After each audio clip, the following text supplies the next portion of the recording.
Hi everyone, so today I'm going to talk to you about my personal experience with auditioning for The Voice.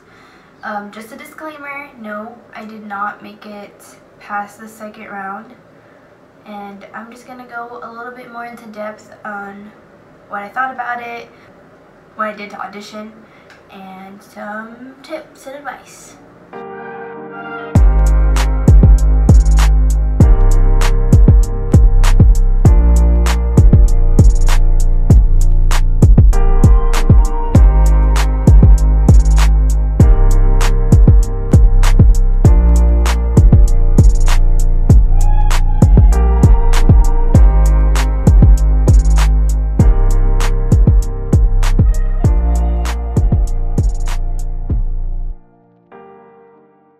Let me start with how I even auditioned.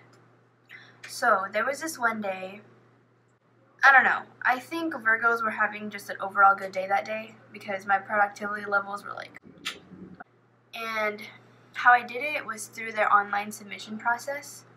So basically you have to send in a video clip of you singing, raw, unedited, with instrumental in the background to accompany you, and you have to pick 2 songs, and then you have to talk about yourself for no more than 5 minutes. So I sent in a video. 3 hours after sending in the video, a producer contacted me through email, and she said that she would like to know if I'm interested in moving on to the second round of auditions. So I said yes. So boom, and here I am in Texas. It's been approximately 3 hours since my second round of auditions of The Voice. I won't be part of the show, but I still want to share with you guys what I went through and my experience with it. They give you a set audition time, so you have to come at the time that they say. You have to come 15 minutes earlier to the venue, and if you are over 18, you can't bring anybody with you. You have to prepare like 3 to 4 songs that are recognizable and that fit your voice and in one genre. Yeah, that's pretty much it for the requirements for this audition, and you just have to bring the paperwork, and that's all. So now I'm just going to talk about my actual audition.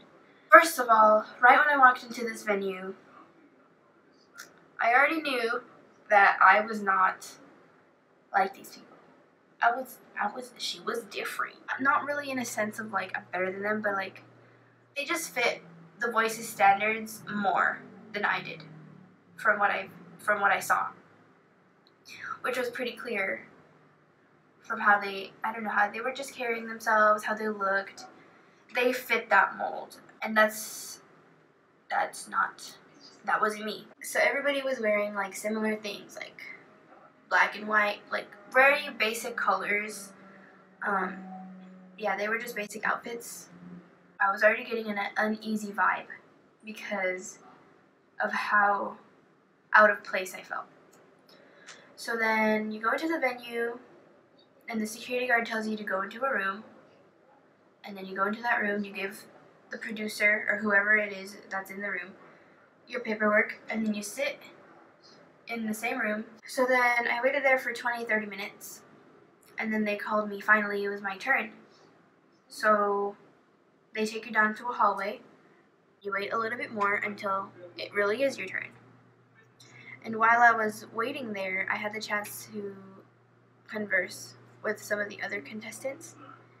And what I noticed that from those who moved on weren't as self-taught or as self-made as I was. And the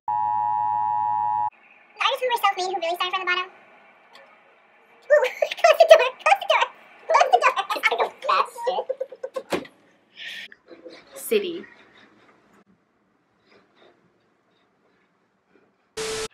So yeah, I was just saying that The Voice and what they're looking for, I think, in my opinion, is just more for people who just have more resources, which makes sense because technically you kind of put in more effort if you were working with professional vocal coaches. It just showed the difference between different types of people who could be auditioning for The Voice. The Voice probably chooses more towards people who have had vocal coaching or who aren't self-taught, you know. But don't let that discourage you. You could probably still make it. After waiting in that hallway, it was finally my turn. So I walk into the place. It's dark. It's basically a stage and then an empty room. First thing they made me do was say my name, my age, and where I came from into the camera. And he emphasized that the camera is your audience. And I think that they do this because they want to see how you are in front of a camera. Just right off the top, like, I was not comfortable. The people who are in the room is the main person who's judging you, which is probably a talent producer. And then behind him is the cameraman. And then there's an usher, or he's probably another talent producer, but he's the one who opens and closes the doors to let you in, to let you know that you're next and you can come into the room. And then, at least for me, there was this other lady that was there. But I don't know what purpose she served, because the only thing she did while she was there was eat her food. The food is kind of important because for some reason it became a topic. After I said my name, where I came from, and my age, there was just a little bit of silence, and then the main talent producer was like, "Oh, I apologize if you hear crunching. My friend over here is eating her torchies." And I guess Torchies here is like a Tex-Mex taco shop. And it became a whole thing, and basically I was like, San Diego has the best tacos, we're right next to the border, duh. And this dude really argued that they had the best tacos. Out of nowhere, he just played the song. This dude stopped me before I got to the bridge. It kind of sucks, because they don't give you a full chance. And I already knew at that point what was going to happen, because if you audition for The Voice and you get this far, or even if you're an open call, just know that the longer they let you sing, the more they like you, okay? So if you move on to your next song, girl, you're doing great, you're doing good. Okay, that's a good sign. He stopped me and he goes, "So as of right now, we're gonna have to say no." and I was like, okay. But the reason why he said why, I was like, bruh. But anyways, he was like, "You're cool, I like your vibe, your style, but there's just too many inconsistencies that we can't ignore. I was like, okay. And he was like, But thank you for coming out. You're free to go." when he said that there was too many inconsistencies, I was like, okay, compared to what? I wanted to say this, but I didn't.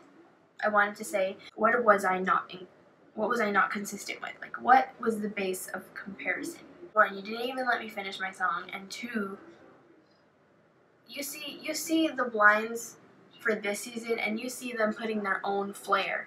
So when you tell me that I'm inconsistent, it's like, are you discouraging me from changing it up? Am I just supposed to sing it just exactly how Jessie Ware sings it? Like, I don't think so. I really don't think so.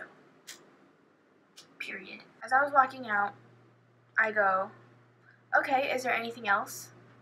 Because, you know, I came here, I had nothing to lose, but if I'm gonna not move on, I want to know what I can do so I can do better next time, if there's a next time. And this dude goes, "No, you should just get yourself something from Torchies." What the fuck is up, Kyle? No, what did you say, dude? What the fuck? so I spent $1,000 to get myself from San Diego to Texas. For somebody to stop me for somebody not to even let me finish my song, and just to tell me to get Tex-Mex, Mexican food, here at a local Texas taco shop. Bruh. After that, I was just like, okay, alright, thank you guys, and then I left. And as I was waiting for my ride outside of the venue, I wanted to cry, but not because I was hurt. I wanted to cry because I was mad. I was kind of just like, wow, my city had my back. They really supported me. They donated their freaking hard-earned money just for me to hear someone say, no, you're good, just get some Mexican food here in Texas. From this whole experience, what I realized was that I'm not gonna fit their mold, okay? Like, I came in with cheetah print pants and everybody else was wearing black and white and olive green. I was not gonna fit in with these people, that's mostly the case for me. I stick out like a sore thumb. If you're gonna audition for The Voice, I'm not discouraging you from doing it. Like, you should do it. Maybe your experience will be better than mine.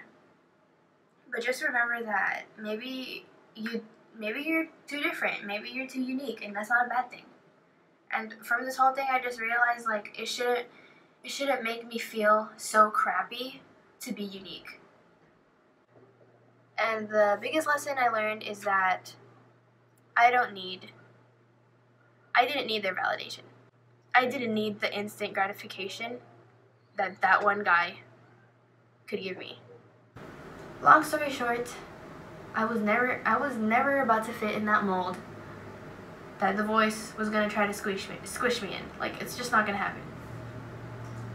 I'm cringy. But basically, if you want to audition for The Voice, go ahead and do it. Like, do it. Do it. Follow your heart. Pursue your dreams. But don't let these people discourage you, because trust me, it's basically their job to say, this is the puzzle piece. This person needs to look exact. Okay, so basically, it's their job to look for a certain image of a person. Just keep that in mind, that they have a set image of who they want, what type of person they're looking for. And if you're not that, you're not gonna get it. And it's not because you're not talented, and it's not because you can't sing. It's not because you're ugly. It's because of that reason. Just don't try to fit in, because if you're putting out your own unique sound and you're styling yourself the way you like without giving any F's, keep it up, because at the end of the day, you're better than all these other mainstream artists who just sound like each other. If you are different and you love what you do and you're happy and you're not harming anyone, then you go, girl. Just keep it up. If you guys ever need anything, if you have any questions about this whole process, I might not be the first person you think of asking, but I am available for you all. And support your local artist. Anyways, just remember that you can do it. The Voice is a good platform if you want to get exposure, but if you want to be like famous like those mainstream artists, I don't think The Voice is the way to do it. You gotta do that based on how much the public loves you. So, you keep doing you, put out your SoundCloud links, post your covers, and don't let anybody tell you suck. Don't believe it. Believe in yourself. Love yourself. Sorry, I'm so, I know, I suck at this. They were probably looking at me through the camera and they were like, oh my god, get her off. Okay, that's all I have left for you guys. If you have any questions, let me know. If I do come across your comments or DMs on Instagram, I'll answer, and I will do my best to help you out and give you any tips. If you need anyone to hear you out on any of your problems, I'm your girl.